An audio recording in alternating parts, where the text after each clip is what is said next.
All right, let's see. Not a whole lot left in this chapter, and in fact, I think we'll wrap it up today. But you need to know these three decay processes, and that'll certainly be on the exam coming up, where you'll have to do decay equations.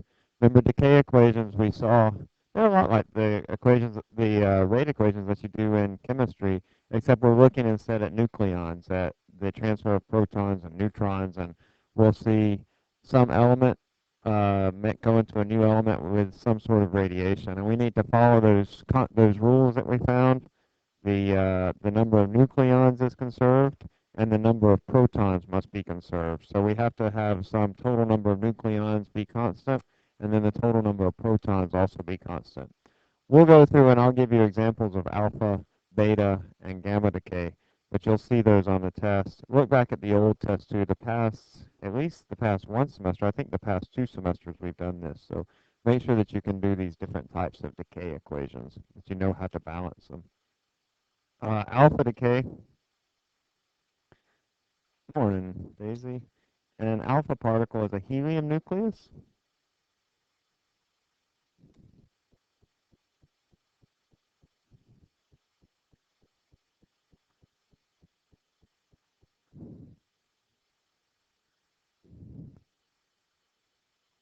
So whenever I have alpha decay, it means that the product is going to be this helium nucleus. So that would have it has 2 protons and it has 4 nucleons because it has 2 protons and 2 neutrons. Um, it has no electrons, the alpha particle. Let's see, I'm sorry, 2 protons and 2 neutrons.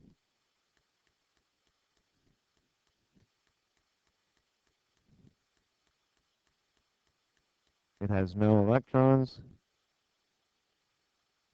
I mean, a helium nucleus does, but in this, the alpha particle doesn't have any electrons, and so it has a charge then of plus 2e. Remember, E is our fundamental unit of charge.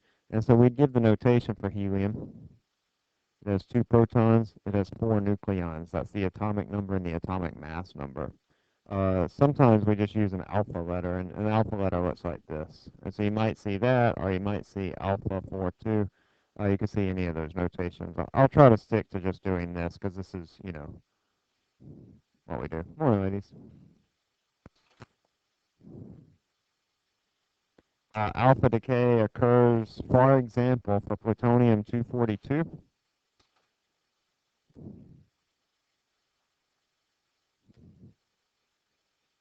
And just to remind you, like we had carbon-12, for example. Carbon-12, you remember, had 6 protons and 6 nucleons. So the 12 in carbon-12 refers to the atomic mass number. Similarly here for plutonium-242, it has 94 protons, and then it has 242 nucleons. That includes protons and neutrons. Now remember, when an element heavier than lead, or in general an element at all, when it has more protons than neutrons, or when it has, when it has more nucleons than twice the number of protons, as we have here, like twice would be what, 188. So if it had the same number of protons and neutrons, it would have an atomic mass number of 188, 94 times 2. When it gets above that, it becomes unstable. Now, plutonium is unstable anyway because it has a higher atomic number than lead, and when your nucleus gets too big, the strong nuclear force doesn't really act strong, or doesn't act over such long distance to hold that nucleus together. So in our alpha decay, this is what's going to happen to plutonium. We're going to decay to uranium-238, 92. And it's going to have an alpha particle, which is going to be our helium-42. And so notice that our 2 conservation rules are held, that I have the number of protons as constant, 92 plus 2, 94, and the number of nucleons is constant, 242, 238, and 4 adds up to 242. So rule number 1, I would check it. I would say 242 is equal to 238 plus 4. That checks out. And then also rule number 2 is 94 is equal to 92 plus 2. All right. Radium-226 also does this. You try putting in radium-226. I'm going to go ahead and tell you it goes to radon, but just try writing in the equation that shows the alpha decay for radon, from radium to radon. So you'll need to write in what is the atomic mass number, what is the atomic number, and then it's going to be plus your helium-42, just like we had up here. So just take a moment and write in that, and I'll jump in here in just a second. Just practice writing the alpha decay equation for radium to radon.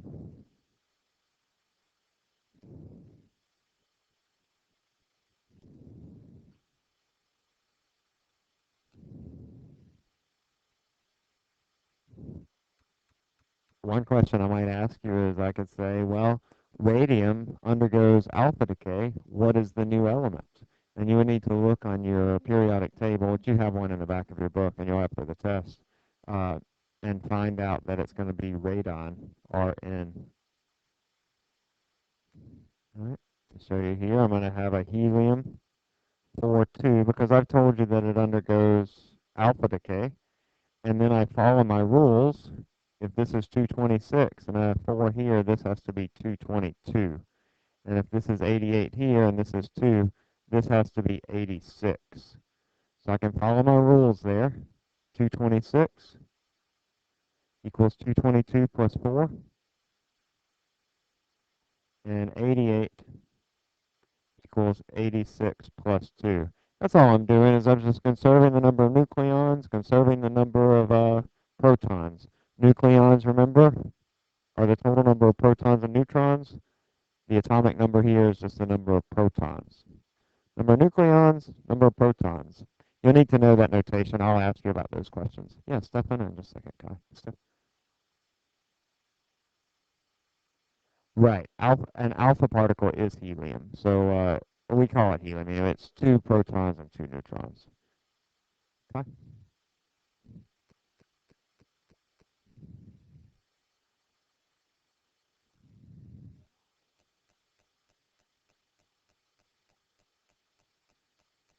Right. So alpha decay occurs when I got this big nucleus, and it shifts around its nucleus into a more stable configuration, and in doing so, it gets rid of this particle. So radon is more stable than radium, and so it transitions into this radon, getting rid of this particle. Alpha decay always involves the ejection of an alpha particle.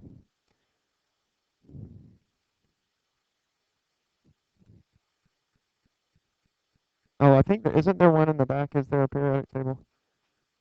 I think it's the next to last page. Yeah, it's on the back side of your equation sheet. And so I would look for radium, which is number 88. Yeah, radium is right here.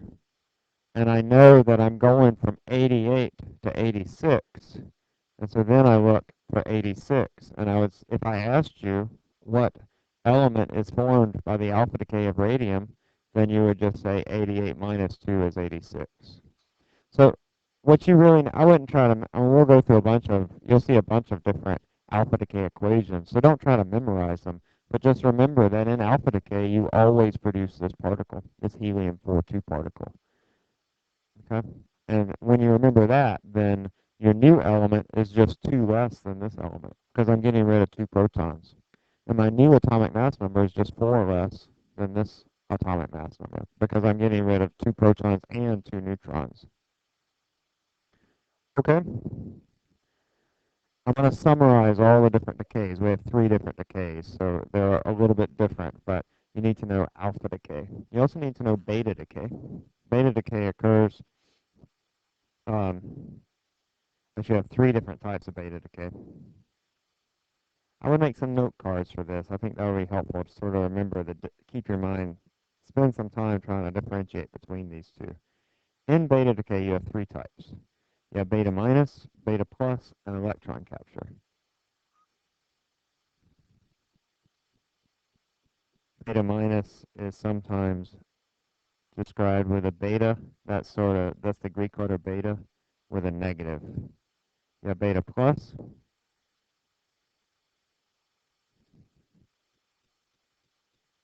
That's beta with a positive sign. And then you have electron capture.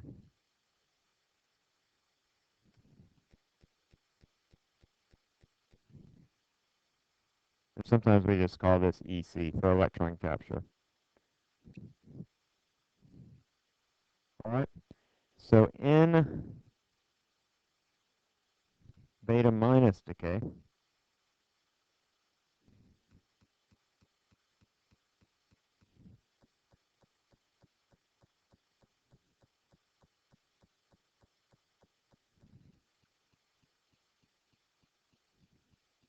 in beta minus decay, this is what happens. I get a neutron that goes to a proton plus an electron plus a neutrino. So in this decay, a neutron splits into a proton and a beta minus particle.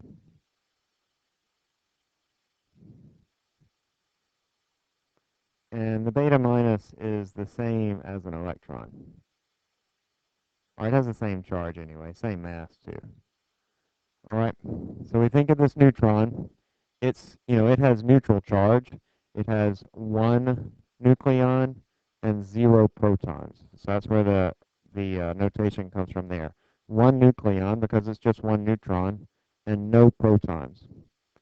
It splits into a proton, which has one nucleon and one proton, so 1, 1, and an electron, or beta minus particle. So this has 0 nucleons and negative 1.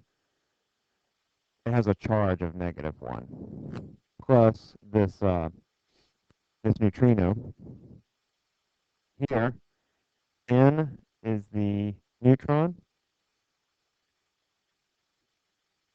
P is a proton,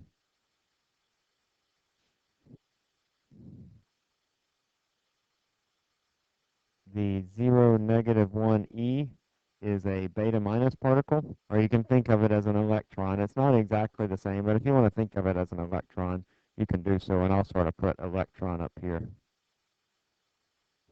And the nu is a neutrino. Actually, it's an anti-neutrino. That's not terribly important.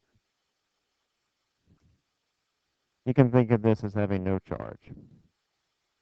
No charge, very little mass, no mass even. Neutrinos have no charge.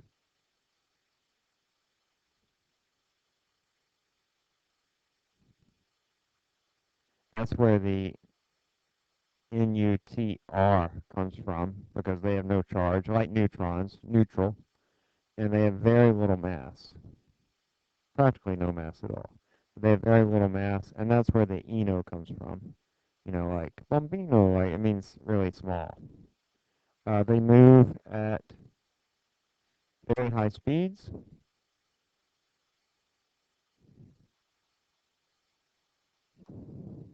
And we call it an antineutrino because of the spin.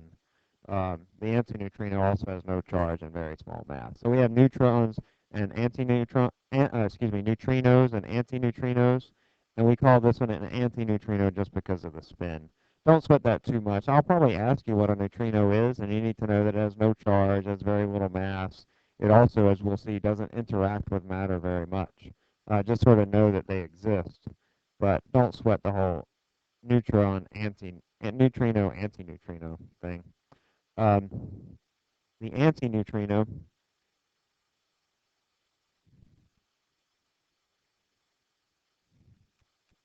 is anti, like we call it that, because of the spin, which you can think of as sort of how does it spin? Does it spin in this direction or does it spin in this direction?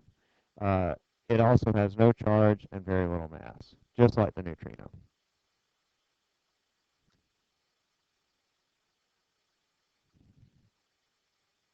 All right, so this idea that they have no charge and very little mass is important for the neutrinos, but they are produced in these decay processes, some of the decay processes. They help to account for lost momentum and energy in these nuclear reactions.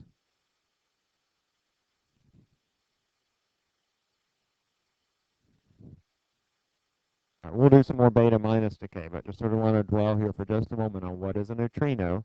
These neutrinos are produced in nuclear processes. They're actually produced by the sun. A lot of them come flying at us from the sun. They're produced by other celestial events like black holes and active galactic nuclei and other things.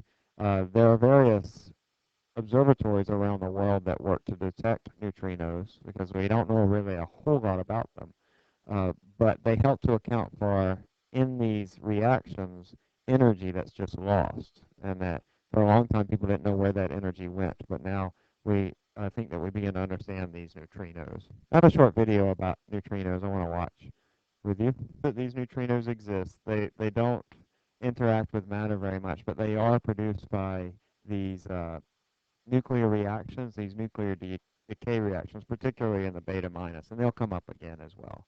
The project that he was talking about over the South Pole is called Ice Cube, and what they do is they drill down into the ice of the South Pole, and they put in these photomultiplier tubes, which are these light detectors, to detect this shrink-off radiation.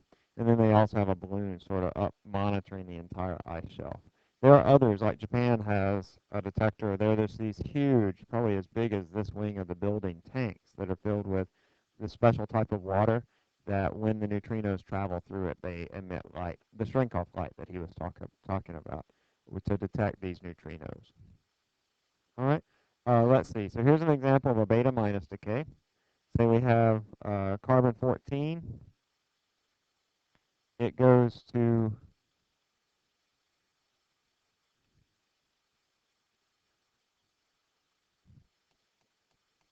this new element, which is, well, let's see. We'll do, I'm just going to write in the other. So we have a plus 0, minus 1. There's our beta minus particle, plus there's our antineutrino. What is the element that's produced here? Let's do this as a clicker question. I'll give you the options here. So you can pull out uh, your periodic table. It's the next to last sheet. Is it magnesium? Is it aluminum? Wait, I'm sorry. Carbon. I'm sorry. Not magnesium.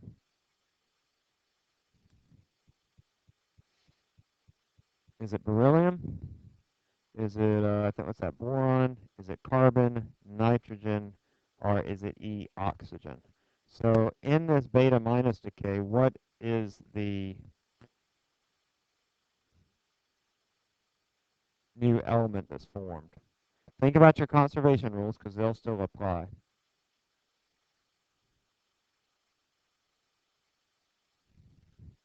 In this beta minus decay, what is the new element that's formed?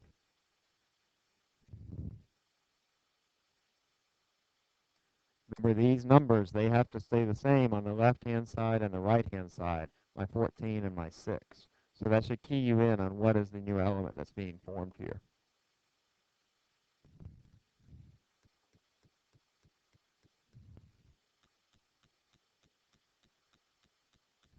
All right, we're sort of spread all out so far, so feel free to chat with your neighbor and see what they put.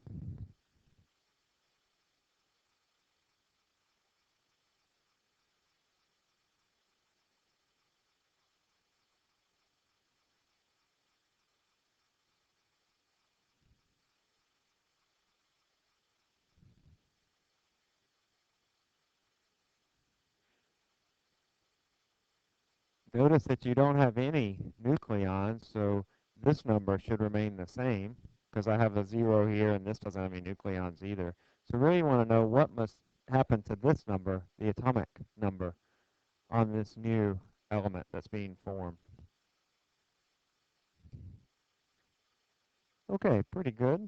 I'm going to stop 125. 125.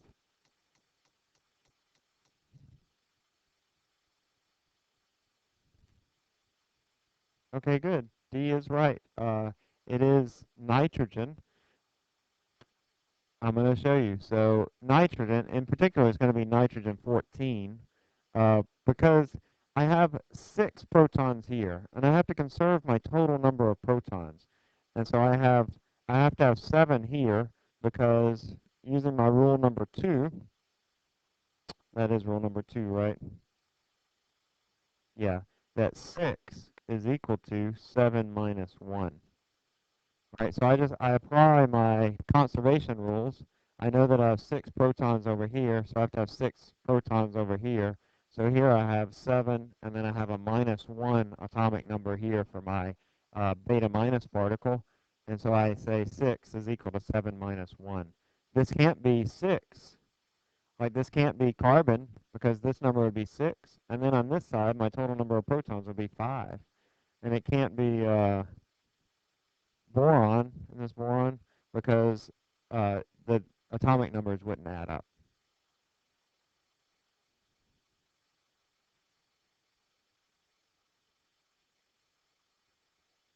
But yeah, you can think of it as an electron. It's a beta minus particle. So you think it's sort of as a opposite of a proton.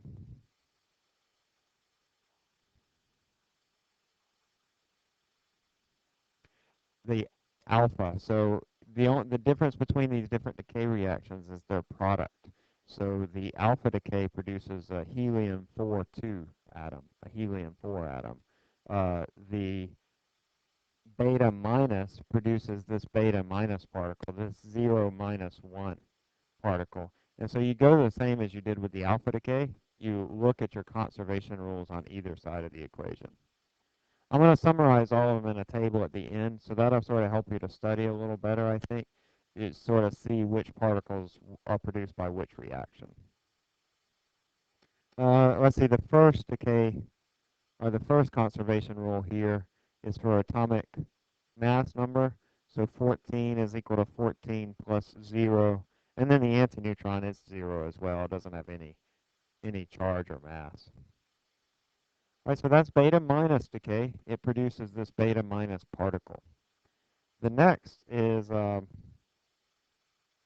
beta plus decay.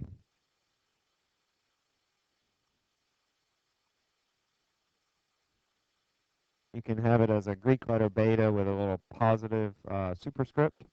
And in this decay, the nucleon emits a beta plus particle.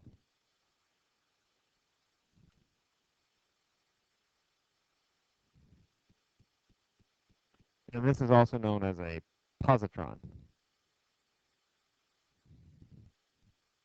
And the positron has the same mass as an electron,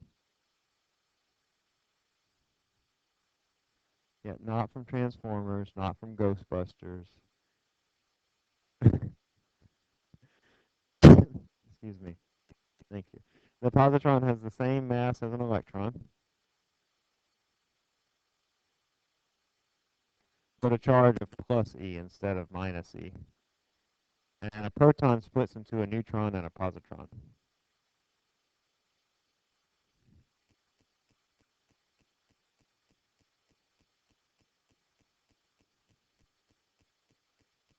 So here's my proton. It has 1 nucleon, 1 proton. It's going to split into 1 neutron. There's my notation for that. Remember, 1 nucleon, 0 protons, plus 1 positron, 0 plus 1. I'll write the positron as that. Plus, it's going to produce a neutrino. So this is a positron, and this is a neutrino. And so, for example, this is a beta plus decay. I will do it just like I did before. I'll give you the products and ask you what is the element that's produced. I have oxygen 15. It produces some element plus a positron plus, excuse me, not one, uh, plus a positron plus a neutrino. Now, what is the element that's produced here?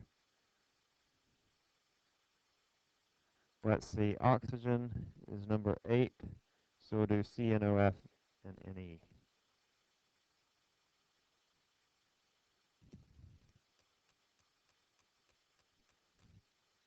So which of these elements is produced as a result of this beta plus decay?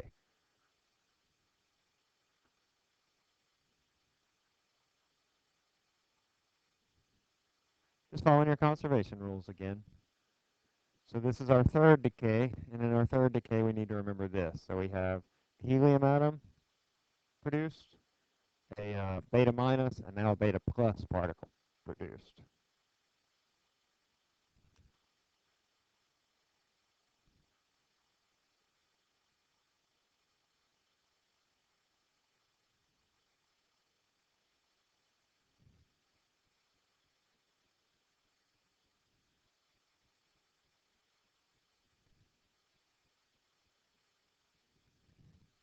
All right? You're doing pretty well. A couple of you have an incorrect answer. So ask around your neighbor what they have.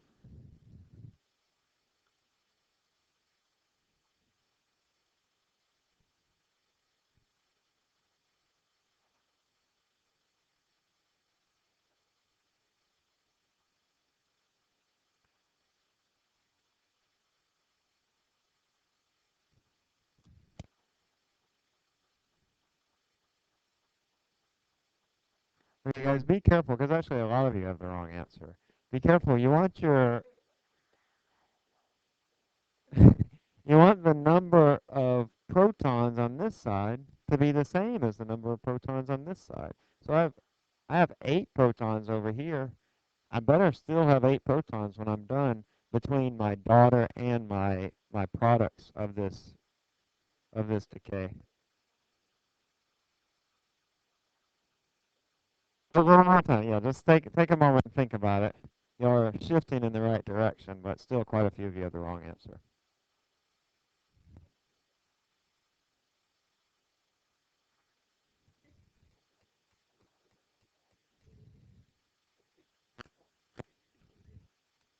I'm not gonna have any answers. It's not neon, okay? Neon.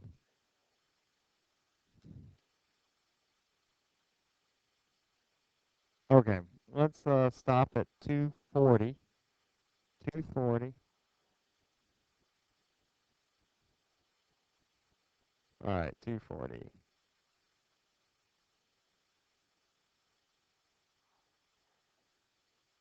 No, you're not a dummy, but B is right. But listen, the first.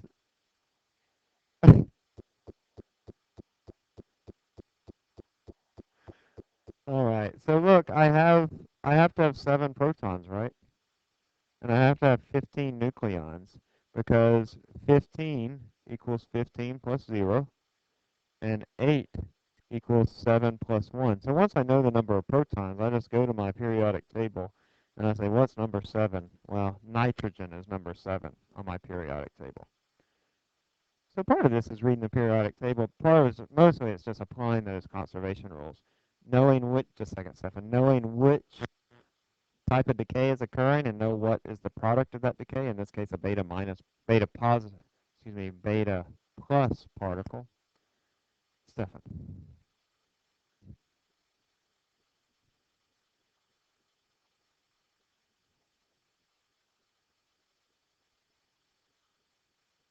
Right, so it's an isotope of nitrogen.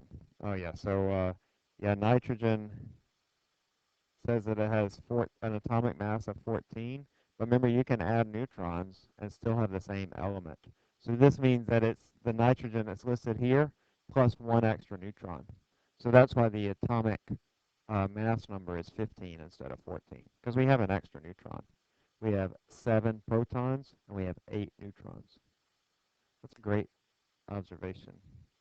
You follow what I'm saying though?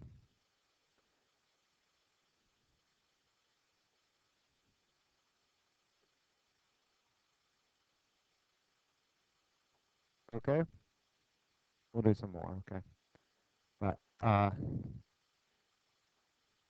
so clear, sorta.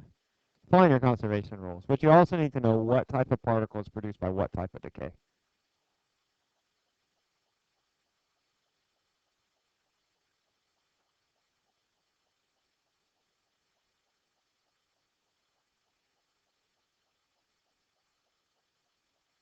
Okay. It can only be 7, yeah. So, okay. For when you first start seeing these, like I remember the first time I started seeing it, it takes a little while. If I mean, especially it's probably been a long time since you've had chemistry, and y'all didn't do this in chemistry, I don't think. But it's a lot like what you did in chemistry. Okay. Um, I would make some note cards about each of them. Give examples on your note cards, like I'm doing in the notes, and just sort of quiz yourself on them. Okay, there's a third type of beta decay that's called electron capture.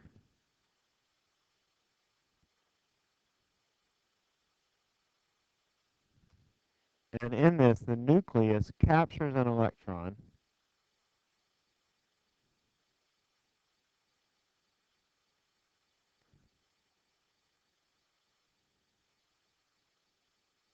from one of the inner orbitals.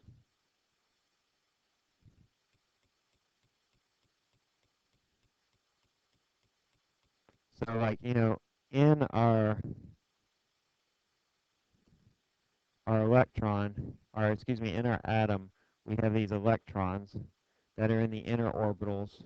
We have multiple ones, multiple orbitals of these. We talked about this, the shell model of the atom, and you have electrons here and here.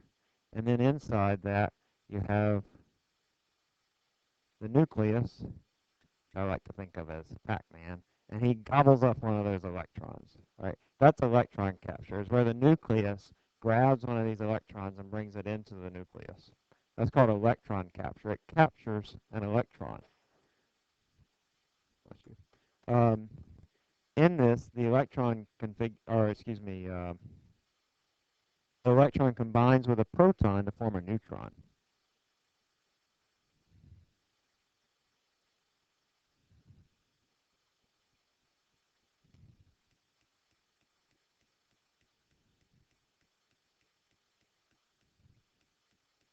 Right? Because an electron has a negative charge, proton has a positive charge, and so I add these up to give me a neutral charge, negative plus a minus, or excuse me, a positive plus a negative charge gives me a neutral charge. Uh, in this, the electron configuration becomes unstable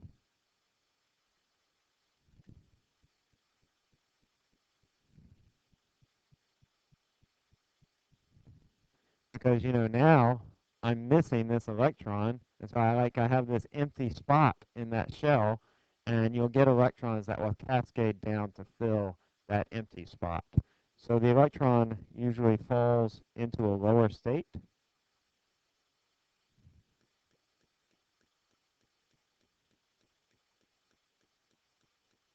and when it does that, it gives up a photon.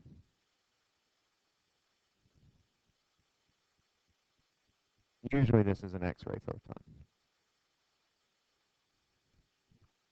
Okay, so electron capture works like this. You got your hungry nucleus in the middle. It grabs this electron, sucks it into the nucleus. And then that electron plus the protons that are in there, one of the protons will form to create a neutron. So your element now is going to have an atomic number that's going to be one less.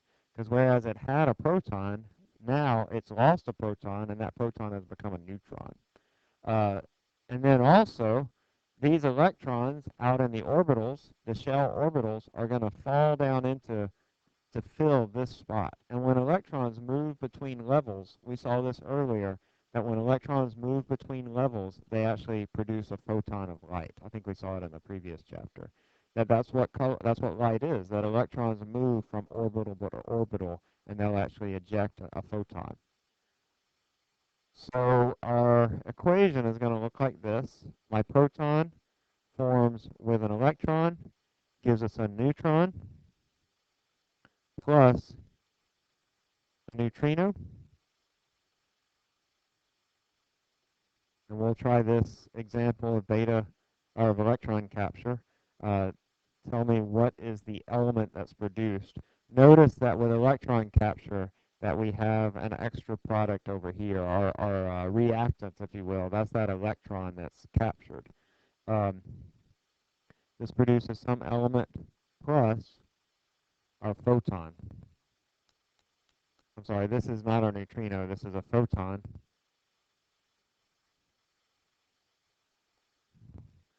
So, no, it is a neutrino, I'm sorry.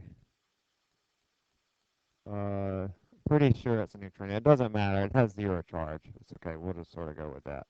So here, I'm starting with, what's that, beryllium? So let's do helium, lithium, beryllium,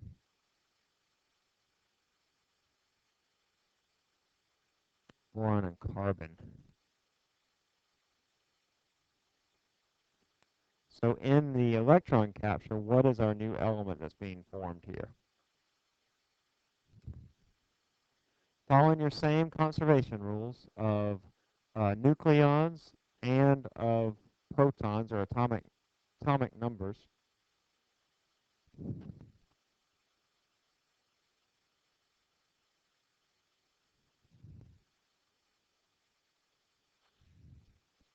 Bless you.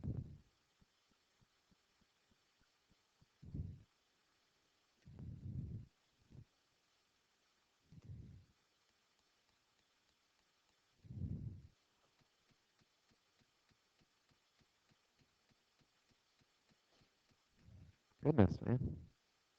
All right, let's stop at about 55. Y'all doing really well. 55. A couple of you have an incorrect answer. A couple, yes. Probably you. No, Kai, I'm joking. You get it right a lot.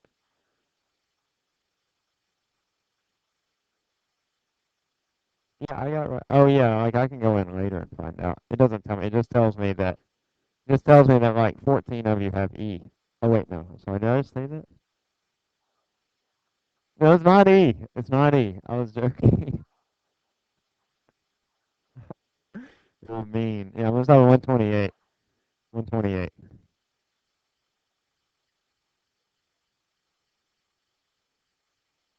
Okay, good. B is right. Uh, it's lithium.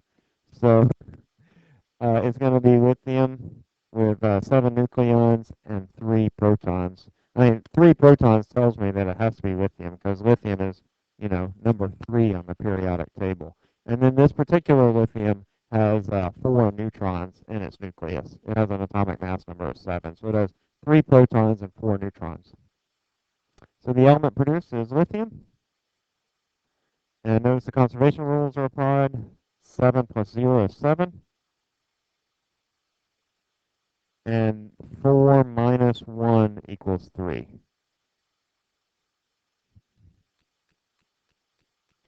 Notice that electron capture and beta plus decay can result in the same daughter nucleus.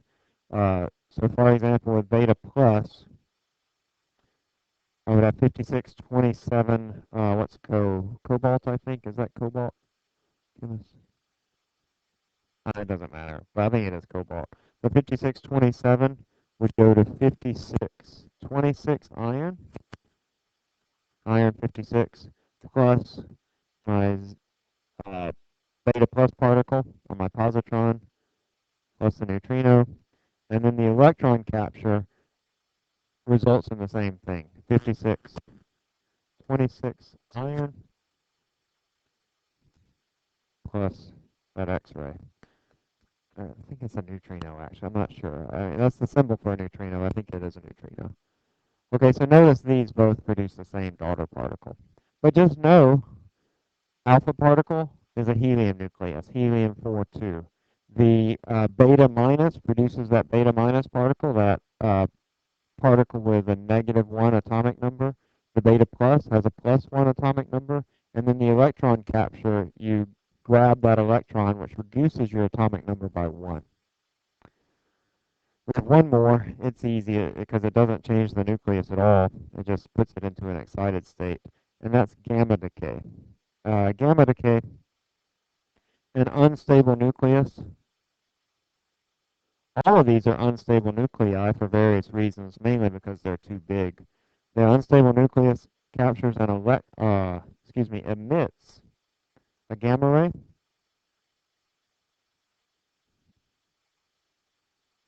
Remember a gamma ray, that's just the far end of the electromagnetic spectrum, so it's a type of light. It doesn't have any charge, it doesn't have any protons or neutrons or electrons. There is no change then in mass or charge of the nucleus.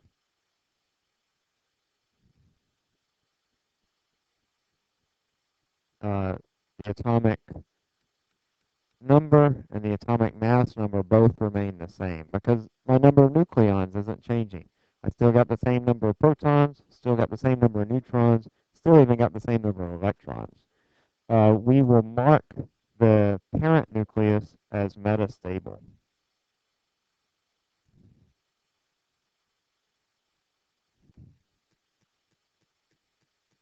That means it's, you know, sort of stable. Like it's stable for a certain amount of time, but then it's going to decay by this gamma decay. So we would mark this, I don't know what TC is.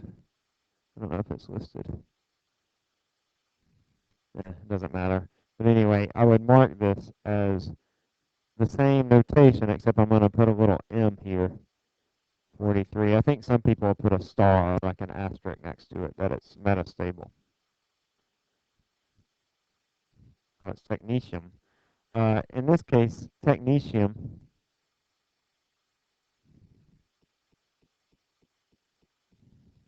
is used in medical diagnostics. You inject the metastable state,